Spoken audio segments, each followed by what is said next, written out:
Our thought was if we could split that tournament off, have it in a different venue, which is close, that it would be better and we wouldn't have that lag time of not wrestling. I got that dog, get me in, turn me up, big energy, got the crowd going. Hello, everybody, and welcome back to another episode of the Wrestle podcast. I'm your host, Jessica Brenton, and today I am joined by Marci and Cory Allison. So how are you guys doing today? Good. What have you been up to this weekend? We're up here for state wrestling, Wawa State, little kids all the way up to juniors. Okay. And what's your involvement in state? So I'm on the board. I run the juniors program, take the high school kids and the cadets to Fargo, and we also go to Vegas. Them are the two main tournaments that we do. Okay, and this is your recruiting for that? Yes. Okay. For the cadets part of it. Awesome. How long have you been involved in Wawa? I have been on the board for, I believe this is my ninth year. And what does that entail? We've ran everything about the board. You know, we run the Wawa wrestling for the kids in the state, and my main job for mine is to get the juniors, to try to recruit them, get them to go to Fargo, get them the best team we can and the best wrestlers in the state to wrestle that. And for those of you that don't know, Fargo is probably one of the toughest tournaments in the nation, and maybe even in the world for that age group anyway. You know, all your D1 wrestlers, everybody is there. Right. It's just tough. Yeah, it's a very tough competition and a good tournament for sure. It's really fun to just even be there and in that environment. So that's pretty cool. What kind of stuff goes into planning for that trip? So there's quite a little. We got to line up all the buses, the rooms, and then we plan on our camps. We got to get clinicians for our camp. It's quite long. It's out of the summer, so it takes a lot of kids to. It's hard for them kids to go through that time. You know, it's in the middle of July, and we're gone for about 2 weeks. Right. You know, actually about 16 days between camp and everything. Okay. When is your camp? So our camp starts. It'll start a week before Fargo, which this year I believe is the July 8th. I think it's July 8th. Yeah, our camp will start the 8th. We'll go to camp 8th, 9th, 10th, 11th, and then we leave for Fargo that night. And then every day that we're in Fargo, we have, if you're not wrestling, we have some college kids run practices for us. So really them guys are getting a week-long camp plus all the wrestling too. Yeah. So you have to qualify for Fargo? We do. They do have to qualify for Fargo. We take the top 4 in the state at each weight for juniors, and the top 4 for cadets also. Okay. And then for coaching, how do you recruit coaches to come to that? We just trying to find out what coaches want to come and if they're qualified. And then I always try to.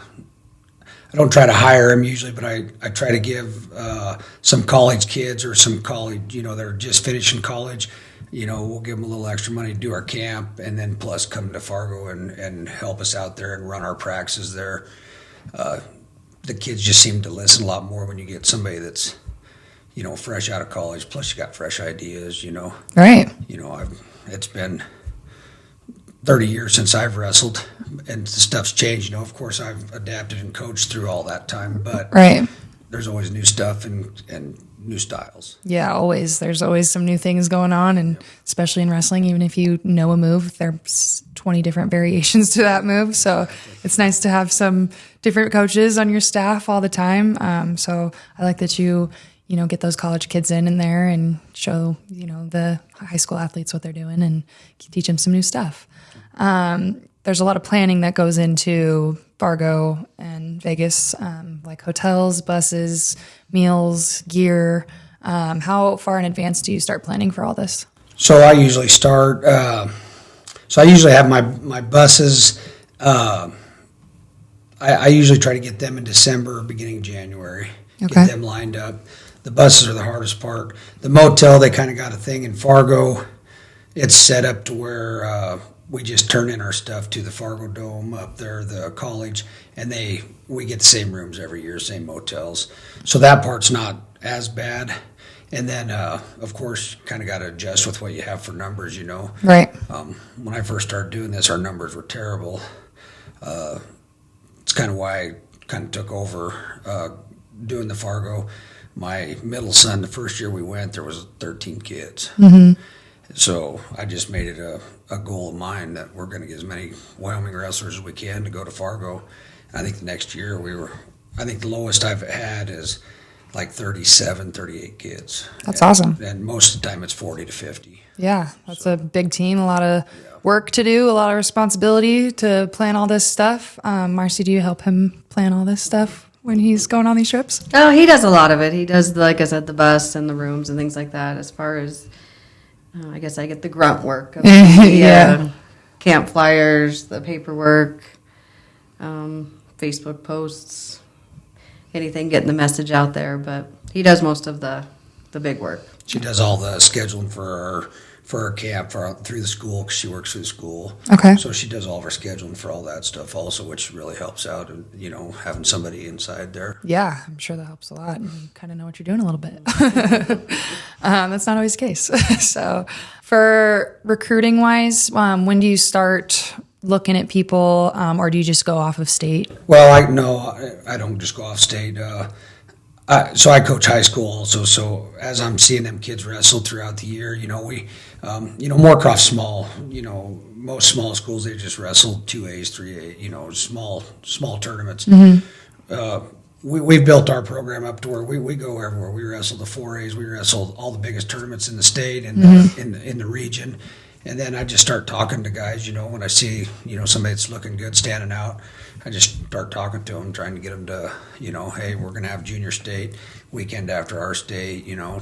Right. I'd like to see you come there and try to make our Fargo team. I think you'd do good. And then, you know, you get this awesome gear package and all this other stuff. You know, we give them, you know, they get a lot of benefits for wrestling it. It ain't all just hard work. Right. You know. But, I mean, we give them a great gear package and stuff, so. Yeah, that gear pack is usually the selling point for a lot of these athletes. Yeah. That's the best part usually. And then, you know, if they do well, that's awesome too. But they look cool and have Team Wyoming gear at the end of it. So the bags are the main thing. Yep. You get cool bags. You get you may get an extra 10 wrestlers from a cool bag. Yes, exactly. And then you have all your Wyoming gear, and then you go there, and there's so much singlet trading going on that you can get some really cool singlets from out of state. And I know all the girls that I take love doing that, and they always trade singlets and stuff. And when I wrestled, they had like a venue outside of kids just all along the sidewalks, just trading singlets all back and forth, and it was just like a big festival when you walked through there. It's like, wow, there's so many people wanting to trade singlets. So I love that they do that, and that makes it really fun. Also, kind of a different part of the sport is, you know, getting the cool swag. Yeah, and they still do a lot of that at Fargo. You know, Vegas and that, you don't see a lot of it, but but Fargo, it's still kind of that way. You know, there's quite a few people out there trading still. So yeah, how many people are you taking Vegas? So Vegas ain't very big this year for us, mainly probably because the qualifiers aren't there. You know, the Olympic trials aren't there this year. Right. But I think we're still, and I don't have an exact number, but I think we're right around that 12, 13 range. You know, I just kind of give them, what I do is I give anybody going to Fargo a incentive. We knock a little bit off their price if they go to Vegas, just to kind of get some more freestyle Greco matches to go. That's a great idea, and bigger incentive for them to want to go to all these tournaments. Exactly. Do you go with him to these tournaments? Vegas every year. Yeah. We have been. I went Fargo a few different times. Just some scheduling conflicts the last couple of years of doing things back home. But okay. Yeah, it's a good time. It's just hard to be gone 8-9 days. Yeah, I get it. So you mentioned you're a high school coach. How long have you been doing that? So I went on the payroll part of it 2011 or 12, right around in there. So about 12 years, or about 10, 12 years or so. And but I've always been in the room or helped a little bit, you know, wrestled with guys since I've been out, or since I've been in Moorcroft. Yeah. And I did the little kids there since 98. Okay, so very involved in wrestling, coaching a lot. How have you seen the sport change or develop since you've started coaching? There's been a lot of changes since I've started. When I started, it was mainly, when I first started, it was all freestyle Greco, no folk style. About 5 years into it, in Wyoming, we started adapting folk style in some of our tournaments, and we had a folk style state. And I'm not exact on their years, but I think it was right around that 2004, 2005. Maybe we had our first folk style state right around that time anyway. And then folk style, it really kicked off. It's kind of drowned out our freestyle and Greco, Right. Which is I don't like that part of it. I really, Greco's my favorite by far anyway. But to answer your question though, I think that's the main part that's probably evolved and changed the most is that we've kind of went to that other style of wrestling. Yeah. So in the high school aspect of it, we just got sanctioned. We have more girls in the wrestling room. There's been a few girls that have been on the boys' teams, though, in the past in Moorcroft who's come through your program. We've had, I know ever since I've coached there, we've had a girl on our team, at least one, if not two. And then I had a girl through my little kids all the way up that wrestled high school before when I was just coming in wrestling and helping out, Sadie Wagner. And I believe, we're talking a long time ago, but I believe she may have placed sixth, or I believe she placed in the boys 1 year. That's awesome. For wrestling. And don't quote me on that, but I'm pretty sure she did. But she was tough. And then we came right in after that. We had another hammer, Charmaine DeLong, which wrestled college. She was a qualifier a couple times. I don't think she ever All-American for college. She did at Fargo 1 year for us. I believe you were on that one.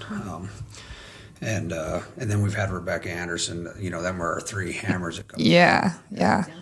Becca's good. I'm excited to watch her go to college and see what she can do in that. It's been exciting. She's going to Dickinson. So. Yeah. So it'll be fun. I love seeing all the girls coming through, and getting scholarships to go wrestle is awesome to see.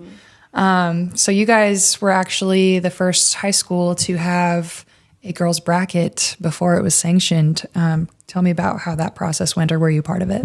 Well, what we thought as a coaching staff, we got these girls wrestling, and we're seeing girls wrestle everywhere else, and our girls are getting pounded on by boys. It's a different world. Yeah. Our girls are holding their own against boys, but they're, it's tough. Yeah, strength is different in the body types. Yeah. So we just kind of put it together, and I believe Marci was a big part of it. But we the first year that we made a bracket, we did two outstanding wrestlers, I believe. Yeah, we had buckles. when we started doing the buckles. We just thought, we're getting more girls. Let's do an outstanding female wrestler. Yeah. So when we got them there was enough girls that I think we created 3 brackets. 4 brackets. Some without, ran them in a round robin, kept them as in championship matches, right? And awarded, I think it was 3 outstanding female wrestler buckles. Well, that started something big. So since then we just started getting buckles for every weight of the girls division, and it has grown tremendously. Yeah. So how many years have you guys had girls brackets? 5 or so, I want to say. Probably, at least. It's even 5 or 6. Yeah, I knew it was quite a bit. I know Charmaine was in on it. Yeah. So she's went through 4 years of college. Yeah. So it may have been 6 or 7. Yeah, which is awesome. So your tournament's growing and moving up, and you're getting more numbers, especially in the girls division. So girls are having their own brackets, and this year you guys gave girls their own space to have their own tournament and then have the finals with the boys. Why did you guys decide to do that? Well, from a coaching aspect, when we go to these tournaments, wrestling's and if you don't wrestle, you don't know this, but it's hard to, you got to keep the flow going. Yeah. So, and looking at it from the boys' side, because I don't coach a lot of the girls. We coach everybody, but when we split up and go different ways, I stay with the boys, and we have some girls coaches that go with the girls. Right. But our boys would, and this is going from the boys' side of it, we'd get so cold waiting because we'd have to have our girls around. Yep. And then the same with the girls, the girls would have to wait. Yes. And so our thought was if we could split that tournament off, have it in a different venue, which is close, that it would be better and we wouldn't have that lack time of not wrestling. Yeah, no, I agree. And, I've been to a few tournaments this year where, the girls don't wrestle until 3 p.m. and then they weigh in at 7. Yeah. And then they wrestle back to back to back to back and they don't get done till 11 o'clock at night. Yeah. So I love the way your guys' tournament was ran. I think it was the best ran tournament in the state for high school, honestly. Girls were done by 5 p.m. every day. We got to go eat dinner, go to the hotel, hang by the pool a little bit. And it was really nice to not be, just a second thought and shoved in the corner like I feel like a lot of other tournaments kind of do with the girls. And I love that you guys were prepared for more numbers because there is over 300 girls now, and you got to prepare for a huge number of brackets and girls to be added, and you can't keep your tournaments the same. So I love that you guys did that. What kind of things do you think the state should do moving forward for all the other tournaments in the state? Well, I think they're almost going to have to go to having different tournaments. Yeah.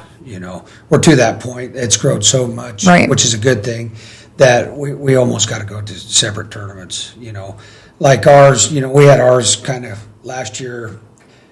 I wasn't as happy with the girls' tournament as you guys were with it. Next year, we're going to switch some things up. We're going to move our girls to that elementary, which is closer. Okay. So, and I think we'll have more fans be able to watch both. Right. Because that was kind of one of the complaints, and one of the coaches, like the boys' coaches, we never watched any of the girls in the tournament, not one match. Yeah. It was too far to walk. So that's one of our changes for this year, and I think that'll help the state also if they split them tournaments up, and I don't know what to do about our state tournament, but we got to figure something out there also. Yeah. Whether they, maybe do like basketball where we still run the girls' tournament different, and maybe that new building up there, we maybe move some into there. But there's got to. The girls are getting big. Yeah.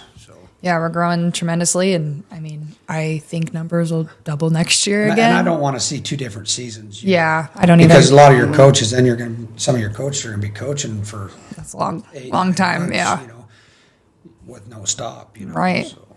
How do you feel state went this year with both girls and boys? I like the girls and boys part of it. I don't like that our guys had 3 weigh-ins. Yeah. We had some guys wrestle. They only wrestled 1 match that day. They're cutting weight, right? And then they got to weigh in the next day, and they only wrestled 1 match. Actually, we had one guy that had a bye, so he didn't even have 1 match. And that's tough to keep your weight, right? On that. That was probably the only part I didn't like about the 3-day state. Yeah, I thought it was great to have the girls be their finals match at the same time as the boys, as it should be, honestly. Absolutely. So I thought that was great that they let the girls be showcased in the way that they need to be, and not on a different day and not in the corner of the room, and they were with the boys and everybody was together. So I'm glad to see that. What kind of changes do you see happening in the future as the state grows? Boy, there's going to be some for sure. Like I said, I think you're going to see a lot more girls only tournaments.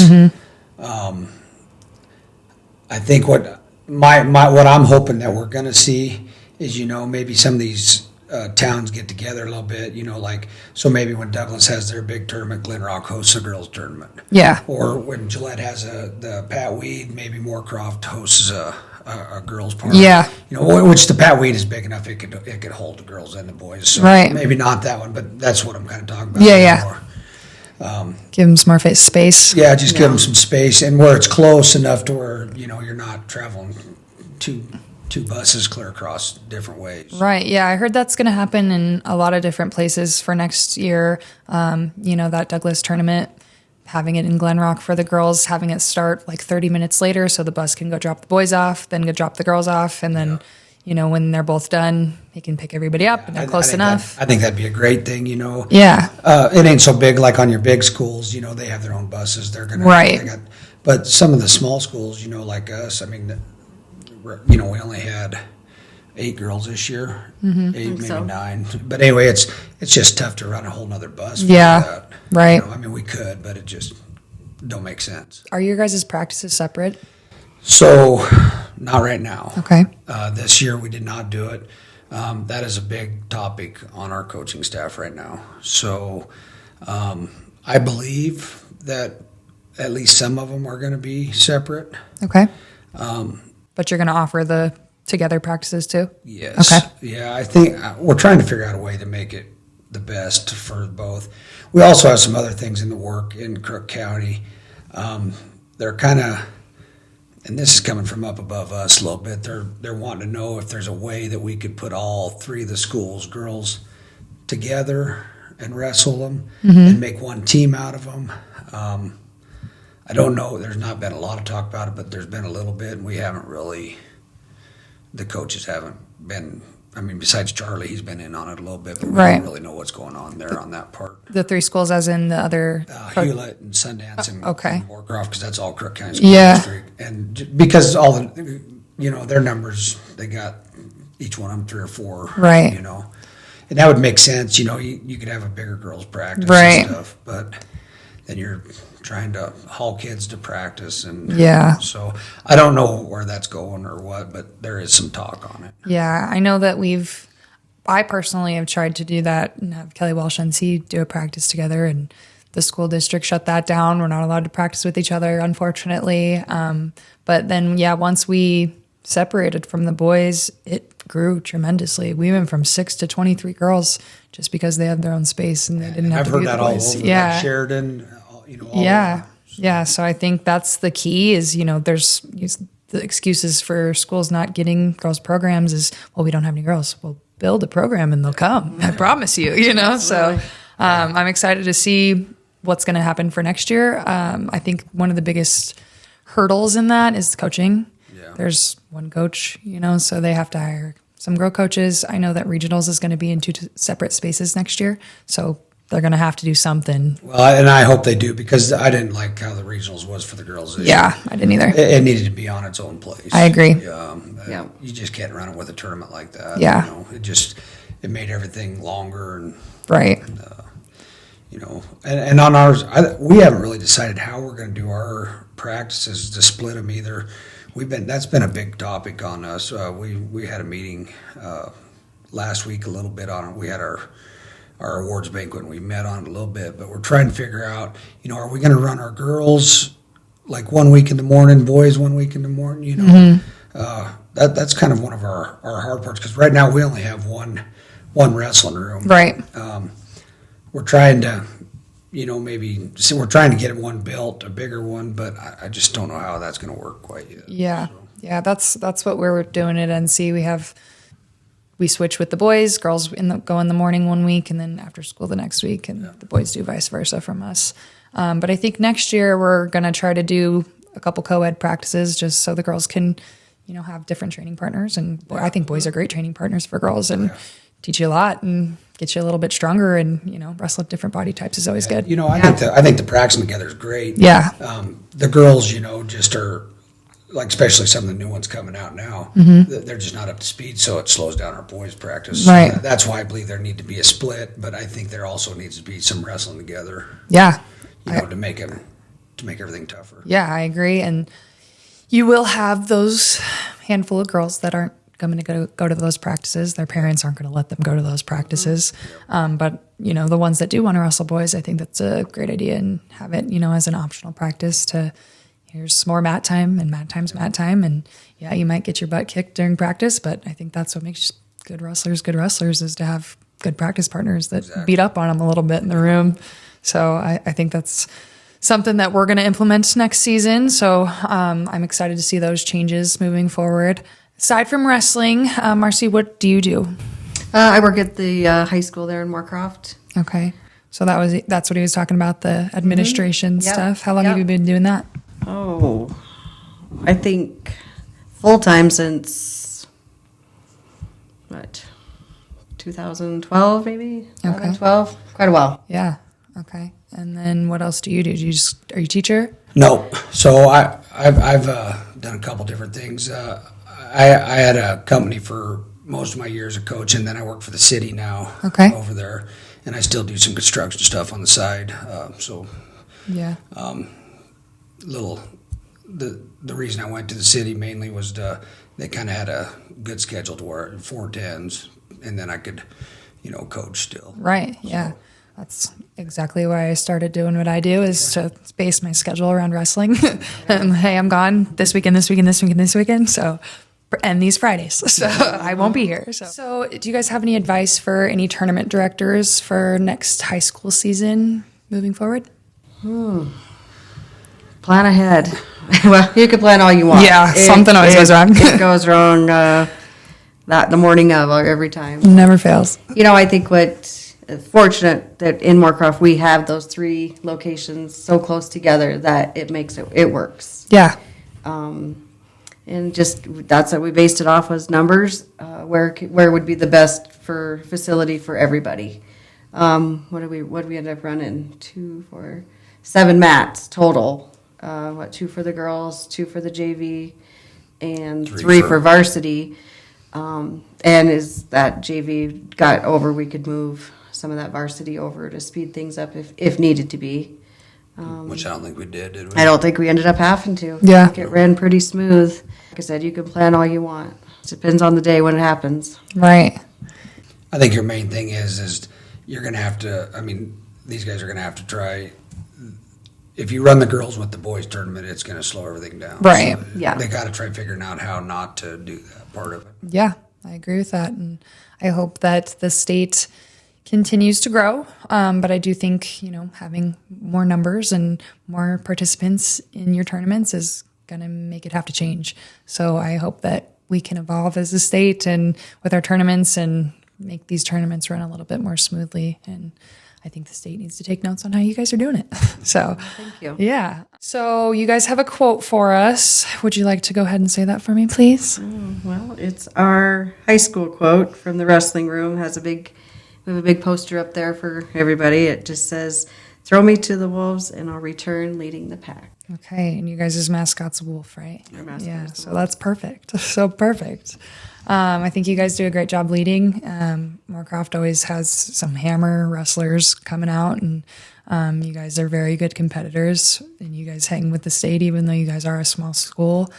So obviously you're doing a good job in all the aspects of the wrestling department. So I'm interested to see what other cities are going to follow you guys and walk in your footsteps in that aspect of things. So thank you for doing what you're doing.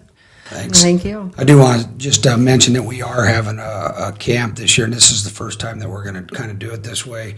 Moorcroft High School is putting on a wrestling camp. It'll be the 4th and 5th of June.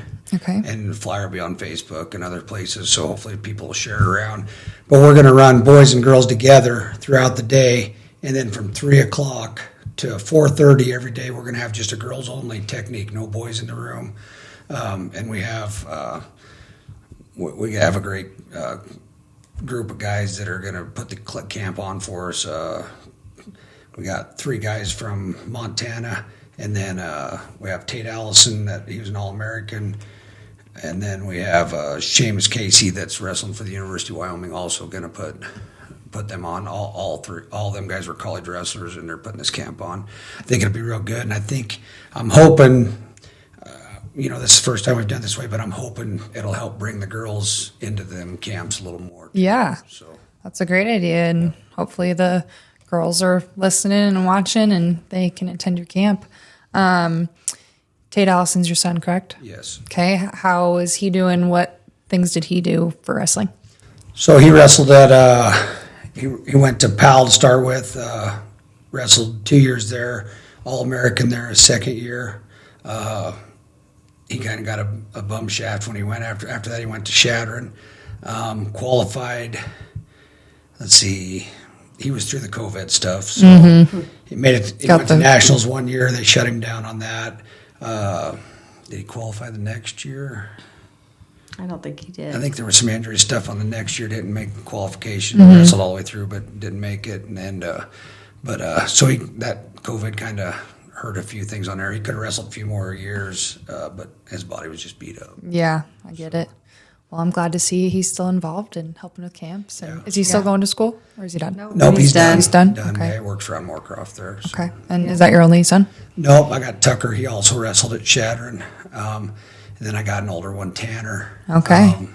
He never, he didn't go on. He just went to work after school. So. Okay, no girls. No girls. You're brave. No, You're Tanner brave was one. he was a state champion in 2013, 13. and then Tate was in 16, 16. and Tucker had to one-up them. 18 and 19. And no, 17 and 17 18. 18, he was state champion. Awesome. And in his interview, that's all he said. Yeah.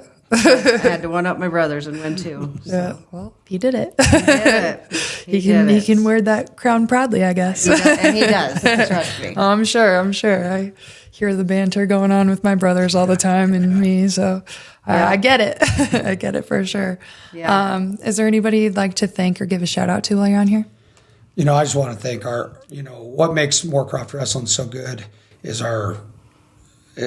the different coaches we have and that we've had through the years, through our little kids all the way up. When I ran the little kids program, we had coaches we had 5-6 different coaches from that wrestled college, and they're all different. You got little guys, you got big guys, and I think that's what makes the program. And the same with our high school program. We got 4 coaches in there, or 5 now, and every one of them do a different thing, and that's what makes we can build on these kids with different.